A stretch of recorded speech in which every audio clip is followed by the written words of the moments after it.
மகாராஷ்டிர மாநில அரசியலிலும் ஆன்மீக வட்டாரத்திலும் தற்போது ஹாட் டாபிக்காக பேசப்பட்டு வருபவர் போலீஸ் சாமியார் அசோக் குமார் கராத்.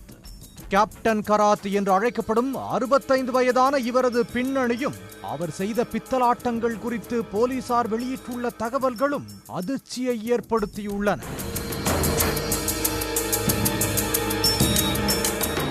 அசோக் கராத் ஆரம்பத்தில் இந்திய வணிக கப்பல் படையில் 22 ஆண்டுகள் அதிகாரியாக பணியாற்றியிருக்கிறார். கடலில் தொடங்கிய இவரது வாழ்க்கை நாளில் ஜோதிடம், ஆன்மீகம் என்ற பெயரில் ஒரு மாபெரும் குற்ற பின்னணி கொண்டதாக மாறியிருக்கிறது.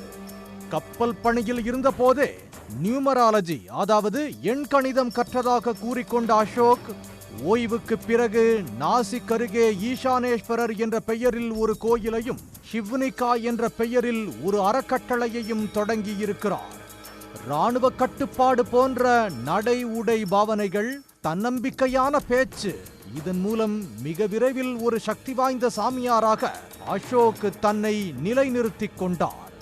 அசோக்கின் செல்வாக்கு எவ்வளவு பெரியது என்றால், முதலமைச்சர் முதல் அமைச்சர்கள் வரை பல முக்கிய தலைவர்கள் இவரது கோயிலுக்கு வந்து சென்றுள்ளனர். குறிப்பாக மாநில மகளிர் ஆணைய தலைவராக இருந்த ரூபாலி என்பவர் அசோக் கராத்தின் கால்களை கழுவி மரியாதை செய்த வீடியோ வைரலான போதுதான் இவரது அதிகாரத்தின் வீச்சு உலகுக்கு தெரிந்தது. தற்போது இந்த விவகாரம் பூதாகரமானதால் ரூபாலி தனது பதவியை ராஜினாமா செய்துள்ளார். அசோக் கராத் ஜோதிடம் பார்க்க வரும் மக்களை நம்ப வைக்க மிக நூதனமான ஒரு முறையை கையாண்டிருக்கிறார். பாதிக்கப்பட்ட 34 வயது பள்ளி ஆசிரியை அளித்த புகாரின்படி அசோக் தனது மொபைலில் சிரி போன்ற ஒரு வாய்ஸ் அசிஸ்டன்ட் ஆப்பை பயன்படுத்தி வந்துள்ளார். அவரது அலுவலகத்தில் ஒரு டிவைன் சோல், அதாவது ஒரு சக்தி வாய்ந்த ஆன்மா இருப்பதாகவும் அது தனது கேள்விகளுக்கு பதிலளிக்கும் எனவும் பக்தர்களை நம்ப வைத்திருக்கிறார். அந்த ஆப்பில் அவருக்கு தேவையான பதில்களை ஏற்கனவே உள்ளீடு செய்து வைத்துவிட்டு எதிர்காலத்தை பற்றி ஜோதிடம் கேட்க வருபவர்களிடம் அசரீரி பதில் சொல்வதைப் போல சித்தரித்து அவர்களின் நம்பிக்கையை அசோக் சம்பாதித்துள்ளார். பெண்களின் பயத்தையும் குடும்ப பாசத்தையும் தனது முதலீடாக மாற்றிக்கொண்ட அசோக் தன்னிடம் வரும் பெண்களிடம், உன் கணவர் உயிருக்கு ஆபத்து இருக்கிறது, குடும்பத்தில் பெரிய விபத்து நடக்கப் போகிறது என்று கூறி அவர்கள் மனதில் பயத்தை விதைப்பார். பிறகு அந்த பயத்தை போக்க பரிகார பூஜை செய்ய வேண்டும் என கூறி பெண்களை தனியாக அலுவலகத்திற்கு வரவழைப்பார். அப்போது அவர்களுக்கு தீர்த்தம் அல்லது ஜூஸ் கொடுப்பது போல மயக்க மருந்து கலந்த பானத்தை குடிக்க கொடுத்து பெண்கள் சுய நினைவை இழந்தவுடன் அவர்களை பாலியல் வன்கொடுமை செய்து அதை ரகசிய கேமராக்கள் மூலம் வீடியோவாக பதிவு செய்துள்ளார். பின்னர் அந்த வீடியோவை காட்டி மிரட்டி பல ஆண்டுகளாக பெண்களை தனது கட்டுப்பாட்டில் வைத்திருந்ததும் விசாரணையில் தெரிய வந்திருக்கிறது.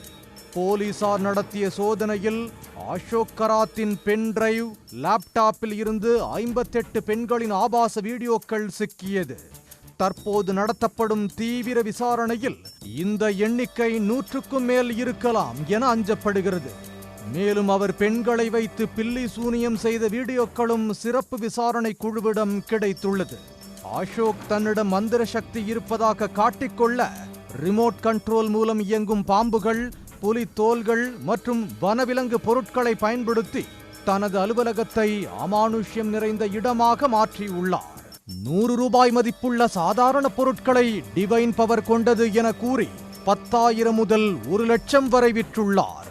சாதாரண புளியங்கொட்டையை கூட அசோக் சக்தி வாய்ந்தது என ஆயிரக்கணக்கில் விற்று கோடிக்கணக்கில் பணம் பார்த்திருப்பது விசாரணையில் தெரிய வந்திருக்கிறது. தொடர்ந்து நடந்த விசாரணையில் அசோக்கின் பண்ணை வீட்டில் இருந்து ஒரு துப்பாக்கியையும் 21 குண்டுகளையும் போலீசார் கைப்பற்றியிருக்கிறார்கள். இதில் 5 குண்டுகள் ஏற்கனவே பயன்படுத்தப்பட்டிருக்கிறது. அசோக் நரபலி அல்லது விலங்குகளை பலியிட்டு அமானுஷ்ய சடங்குகளை செய்ய அந்த துப்பாக்கி குண்டுகளை பயன்படுத்தியிருக்கிறாரா என்ற கோணத்தில் SIT விசாரித்து வருகிறது. ஜோதிடராக அவதாரம் எடுத்த அசோக் கராத் மிக குறுகிய காலத்திலேயே பல ஆயிரம் கோடி ரூபாய் மதிப்புள்ள சொத்து சாம்ராஜ்யத்தை உருவாக்கியுள்ளார். அசோக் மற்றும் அவரது குடும்பத்தினர் பெயரில் உள்ள 52 சொத்து ஆவணங்களை போலீசார் கைப்பற்றியுள்ளனர். அதன் மார்க்கெட் வேல்யூ 1500 கோடி ரூபாய் வரை இருக்கலாம் என சந்தேகிக்கப்படுகிறது. நாசிக்கின் பாத்தார்டி பகுதியில் உள்ள 30 ஏக்கர் நிலத்தின் மதிப்பு மட்டுமே 150 கோடி ரூபாய் இருக்கும் என சொல்லப்படுகிறது. தனது மனைவி கல்பனா மற்றும் மகள்கள் பெயரில் பல பினாமி சொத்துக்களை அசோக் வாங்கி குவித்திருக்கிறார். அதில் கோவிந்த் நகர், கர்மயோகி நகரில் உள்ள ஆடம்பர பங்களாக்களும் அடக்கம். இந்த சொத்துக்களை சேர்க்க அசோக்கிற்கு உதவியதாக கூறப்படும் குடிசை மாற்று வாரிய அதிகாரி அபிஜித் பாண்டே பாட்டீல் என்பவர் பதவியில் இருந்து நீக்கப்பட்டுள்ளார். அசோக்கின் அமானுஷ்ய பின்னணி ஒரு புறம் என்றால், அவர் நில அபகரிப்புக்காக ஒருவரை திட்டமிட்டு கொலை செய்ததாக குற்றச்சாட்டும் எழுந்திருக்கிறது. 2022இல் நிலம் தொடர்பான ஒரு வழக்கில் அசோக்கிற்கு எதிராக தீர்ப்பு வந்திருக்கிறது. நீதிமன்றம் தடை உத்தரவு போடுவதற்கு 2 நாட்களுக்கு முன்பு அந்த நிலத்தின் உரிமையாளர் கைலாஷ் ஜாதவ் என்பவர் சாலை விபத்தில் இறந்து போயிருக்கிறார். இது விபத்து அல்ல, சொத்தை அபகரிக்க அசோக் செய்த சதி என பாதிக்கப்பட்ட குடும்பத்தினர் அதற்கான ஆதாரங்களை சிறப்பு விசாரணை குழுவினரிடம் சமர்ப்பித்துள்ளனர். அசோக்கின் கைதும் அடுத்தடுத்து விசாரணையில் வெளிவந்த தகவல்களும் மகாராஷ்டிர மக்களை அதிர வைத்துள்ளதால் இந்த விவகாரம் அரசியல் களத்திலும் எதிரொலித்திருக்கிறது.